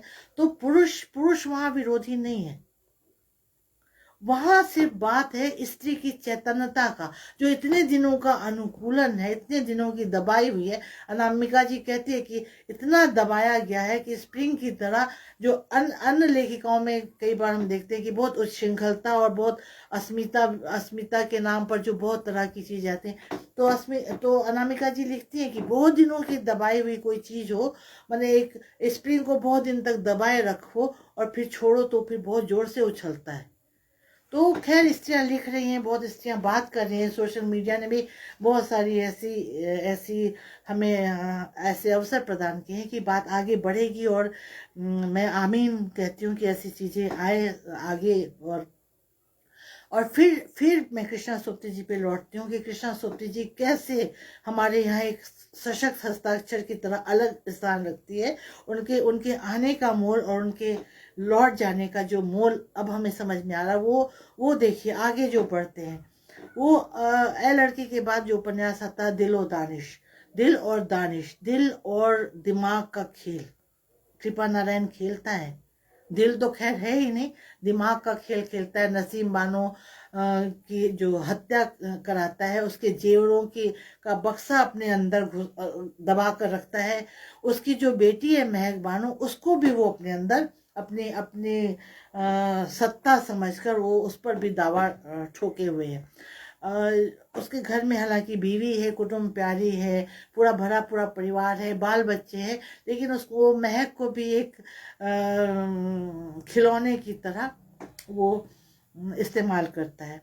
महक के सामने उसकी माँ के गहने जो कि इसके पास गिरवी पड़े हुए हैं, इसके पास पड़े हुए हैं, ना वो गहने देता है, ना कहीं उसके पास पैसे हैं, ना कहीं शिक्षा है। तो महक बानो भी, उसके 2 बच्चे भी हैं, बच्चों की हालांकि आर्थिक स्वतंत्रता, आर्थिक संबल देता है कृपा नारायण। तो महक इसी बात से कि कभी कभी आकर पुरुष सुख है, एक संरक्षण है, सिर पर छत है, दोनों बच्चों का पिता है, तो और कोई विकल्प नहीं है, तो वो रह रही है। लेकिन वो खूब साफ साफ समझती है कि ये कृपा नारायण का जो परिवार है उसमें उसकी क्या स्थिति है, रखेल की स्थिति है। कुटुंब प्यारी जो उसकी वाइफ है, वो बहुत गहने से लदी हुई और बहुत बहुत सुघड़ स्त्री, बहुत जैसे जैसे सदगृहिणी है। लेकिन वो कुटुंब प्यारी भी जानती है कि ये जो पति नुमा जीव है, वो महक बानो को रखा हुआ है, वो मतलब वो मेरा नहीं है। बहुत तरह की ऐसी मतलब जो जो मैंने कहा कि वैजाइना मात और विक्ट्री मात और वायलेंस, यहाँ स्त्रियों के दिलों में वायलेंस भरता है, स्त्रियों के दिलों में हिंसा। और ये हिंसा हिंसा का क्या रूप आता है, जैसे जैसे मैं बार बार उसकी ओर संकेत करूंगी, जब समावेशी अस्मिता की बात होती है, और मैं बार बार कहती हूँ कि पुरुष विरोधी नहीं है कृष्णा सोप्ती, तो उस चीज को यहाँ दिलो दानिश में अगर हम उस तरह से, उस नजरिए से हम देखें, तो ये कुटुंब प्यारी भी जान रही है कि ये कैसे कैसे कैसे हमारा हमारा धन दौलत महक पर लुटा रहा है, और इस तरह से।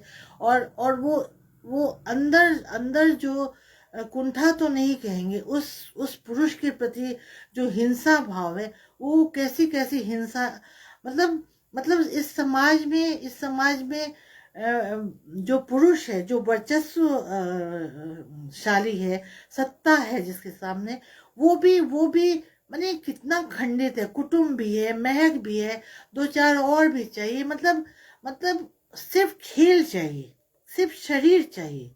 लेकिन लेकिन एक जो व्यक्ति है, एक व्यक्तित्व है, सिर्फ शरीर ही तो नहीं है, कहीं कहीं दिमाग भी है, कहीं उसके पास कहीं आत्मा भी है, मन भी है, कहीं से तो एकाकार होने का मन करता है, लेकिन कहीं वो नहीं है। यारों के यार में जो हम देखते हैं तमाम तरह की भद्दी गालियां जो कृष्णा सोप्ती जी ने लिखी है, वहाँ सूद है, वो भी ऐसी हिंसा से भरा हुआ, तमाम तरह की गालियां देता हुआ। मतलब ये व्यवस्था के शिकार है सारे।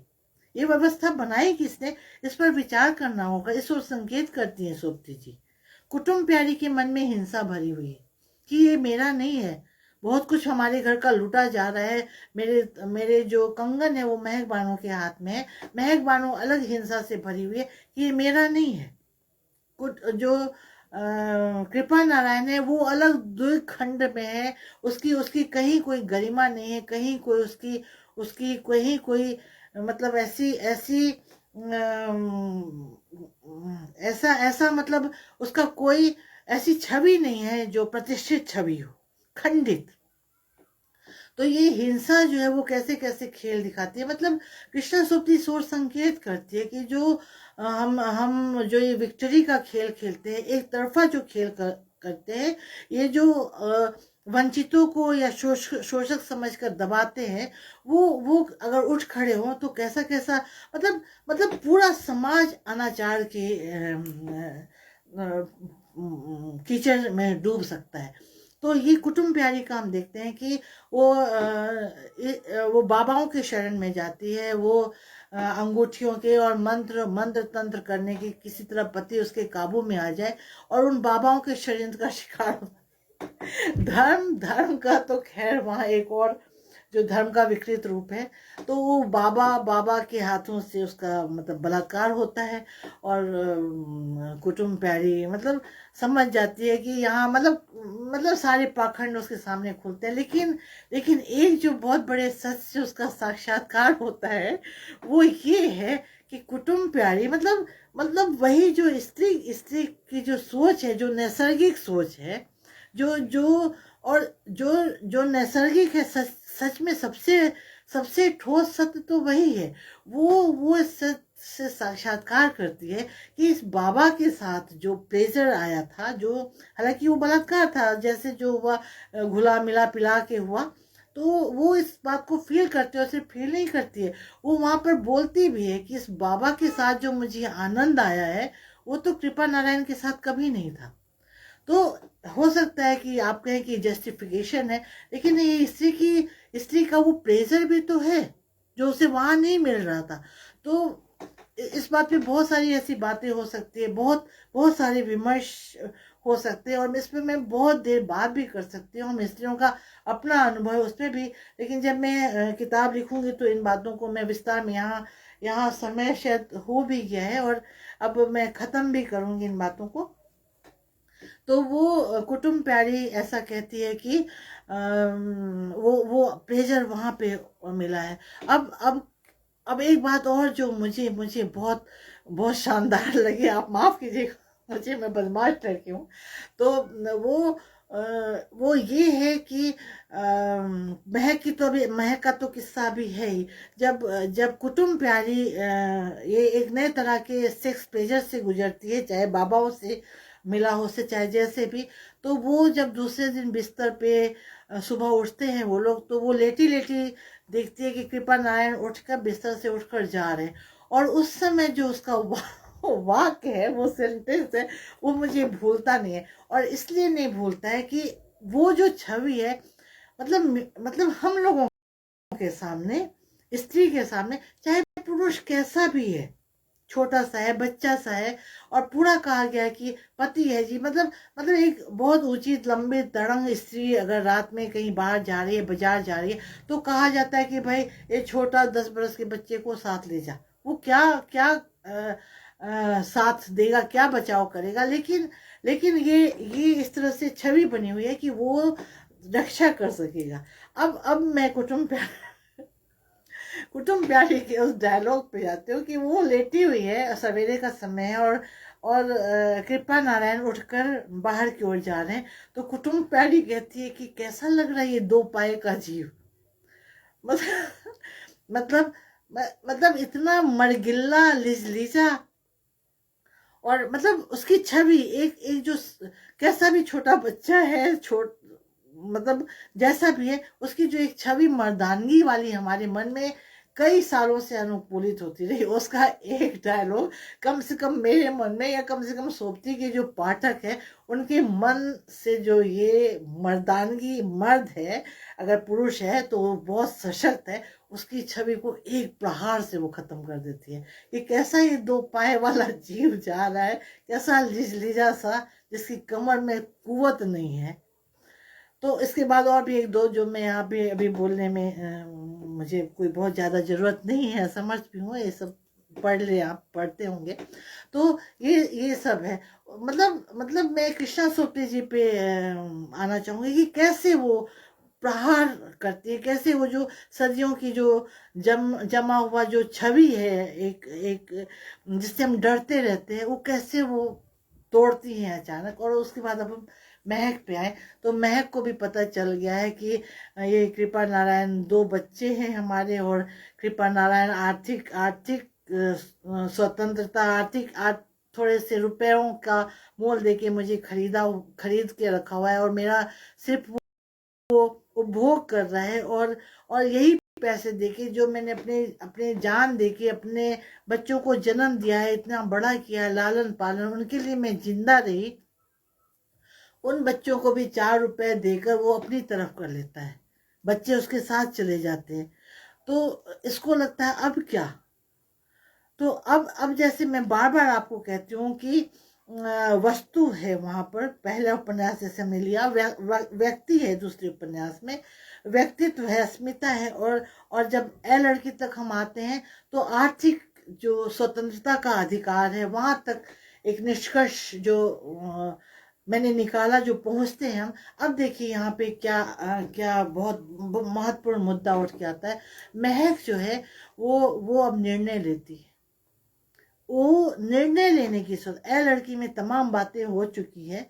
ए लड़की में अम्मू ने कहा है निर्णय लेने का अधिकार तुम्हारा है, और लड़की ने कहा था कोई बुलाएगा मैं नहीं जाऊंगी, मैं किसी से कुछ कहने नहीं जाऊंगी, लेकिन कभी कोई पुकारेगा मुझे तो मैं जवाब जरूर दूंगी। महक बानो को कृपा नारायण ने आवाज नहीं दी थी, महक बानो ही जाकर बैठ गई थी मजबूरी में। यहाँ अनवर ने उनको आवाज दी है। महक अनवर को चुनती है। वो कहती है, कितना सुंदर डायलॉग वहां पर है कि अभी तक तो हमें समझ ही नहीं थी। हम तो जी अंगिया थे, हम तो जी सलवार थे, हम तो जी कुर्ते थे, हमारे पैर अपने थे और हमने जूते किसी और के पहन रखे थे। एकदम से समझ आता है उसको, और ये समझ तो धीरे धीरे हुआ, लेकिन ये जो निर्णय लेने का अधिकार है ये वहां पर बहुत ही महत्वपूर्ण रूप में आया है।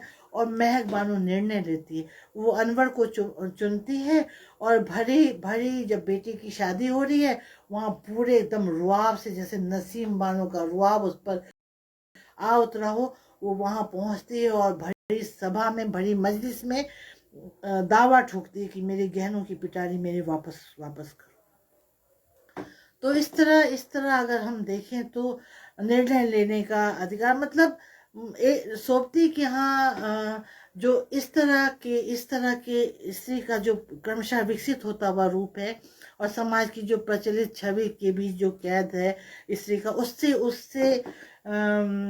बहुत एक तरह का संघर्ष है, और बहुत बहुत वैचारिक रूप से संघर्ष है। और अब मैं बस, कितना टाइम हो गया होगा, अब मैं खत्म भी, हाँ 9:30 हो गया, बहुत इतना देर हो गया।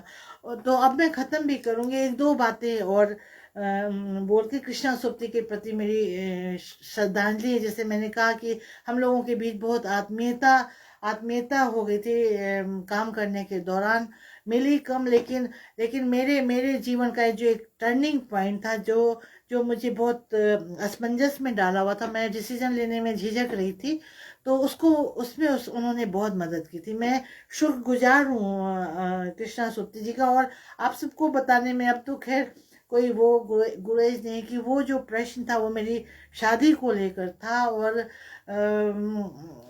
मैं कई तरह के असमंजस में थी। तो सोबती जी ने कहा था कि जरा भी झिझक नहीं, अगर ऐसा बहुत कम होता है कि पसंद है, सेम वेवलेंथ है, तो जाति धर्म और इन चीज़ों पर तू परवाह नहीं कर।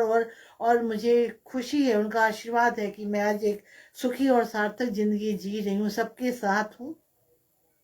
और उन्होंने उनका गिफ्ट दिया हुआ एक गिफ्ट भी मेरे पास है, जो बहुत रेड वेलवेट की मखमल की शॉल उन्होंने दी थी, किनारी गोटा पट्टी का था, और शादी में सम्मिलित होकर उन्होंने मुझे आशीर्वाद दिया था। मैं सच में बहुत शुक्रिया कहूँगी अर्पण जी कि ये सब स्मृतियाँ फिर से ताजी हुई, और मैं हमेशा एक आशीर्वाद की तरह उनको अपने साथ पाती हूँ। और कृष्णा सोबती के एक दो रूप के बारे में अगर मैं नहीं कहूँ तो मुझे अफसोस रहेगा।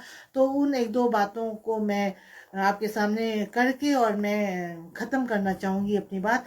एक दो बातों में जैसे कि मैंने बार बार कहा है कि वो बहुत ऐसे मूर्ति भंजक रूप नहीं था उनका, और ऐसे समावेशी अस्मिता की बात वो करती थी। वो मेन पर्पस था समाज का मंगलदायक जो भविष्य हो, मतलब जहाँ जहाँ स्त्री पूर्णता पे हो तो पुरुष भी माने उसको सोलमेट मिल सके, वो कहीं एक सुखी, और जैसे एक मैस्कुलिनिटी है वो बहुत कमला भसीन ने भी इस बारे में बहुत कुछ लिखा है। तो अब इन तमाम बातों को मैं अंत विराम देती हूँ, और माने समाज का जो एक सुंदर कॉम्बिनेशन हो, ये इसके लिए बहुत जरूरी होता है रैशनल के साथ साथ इमोशनल होना भी। और उनमें ये दोनों चीज बहुत बहुत बड़ी मात्रा में ये चीजें थी, बहुत जीवन का मादा और जीवन के जो संघर्षों से लड़ने का मादा, आगे बढ़ने का मादा, और उतना ही, जैसे कि प्रयाग शुक्ल जी अपनी स्मृतियों में कह रहे थे, उतना ही लोगों से सहभागी होना, लोगों के साथ मिलना जुलना, एक अतीत की स्मृतियों के साथ होना, नॉस्टैल्जिक का भाव होना। तो उनमें जो ये नॉस्टैल्जिक का भाव किस तरह आता है, किस तरह उनकी एक छोटी सी कविता में ये नॉस्टैल्जिक का भाव आता है, और जिस पर जिंदगी नामा या तमाम तरह की रचनाओं की बुनियाद टिकी हुई है, उस नॉस्टैल्जिक कविता की 2-4 पंक्ति मैं आपको सुनाना चाहूंगी, और उसके बाद एक अंतिम बात और कह के मैं समाप्त करूंगी, आप लोगों से आज्ञा चाहूंगी। वो ये है नॉस्टैल्जिक के बारे में जो मैं आपको कह रही थी। वो पंक्तियां हैं, कौन जानेगा, कौन जानेगा, कौन समझेगा अपने वतनों को छोड़ने और उनसे मुंह मोड़ने के दर्दों को, पीड़ाओं को। झेलम और चनाब बहते रहेंगे इसी धरती पर। कौन जानेगा, कौन समझेगा अपने वतनों को छोड़ने और उनसे मुंह मोड़ने के दर्दों को, पीड़ाओं को। झेलम और चनाब बहते रहेंगे इसी धरती पर, लहराते रहेंगे खुली डुली हवाओं के इसी धरती पर, इसी तरह, बिल्कुल इसी तरह। सिर्फ हम नहीं होंगे, नहीं होंगे, फिर कभी नहीं होंगे, नहीं। कृष्णा सुप्ती, आप हमेशा होंगी, आपकी वो प्रतिबद्धता हमारे सामने होगी, जिस प्रतिबद्धता को याद करते हुए हमें वो समय बार बार याद करना होगा कि जब हमारे सामने एक ऐसा, जब समाज में बढ़ती असहिष्णुता को लेकर एक साहित्यकारों का जमाव हुआ था, भरी सभा में वो व्हील चेयर पर आई थी, और उन्होंने ऐसे तीखे तेवरों वाला भाषण दिया था, ऐसी वैचारिक प्रतिबद्धता दिखाई थी कि सारे माहौल में, पूरे देश में एक उत्साह की लहर, एक आशा की लहर कौंध गई थी। उन्होंने बाबरी से दादरी तक की जो राजनीतिक घटनाएं होती, उस पर उन्होंने तीखे तीखे आक्रोश वाला वक्तव्य दिया था, और उस प्रतिबद्धता को, उस दिन को याद करते हुए मैं उनको सलाम करती हूँ, और उनको श्रद्धांजलि देते हुए कि उनकी स्मृति हमारे सामने बार बार आती रहे, उनकी चर्चा हमारे सामने बार बार आती रहे, मैं अपनी श्रद्धांजलि उनको गुरु गोविंद सिंह जी के फारसी के इन शब्दों के साथ देती हूँ जो उन्होंने जिंदगी नामा में उद्धृत किया है।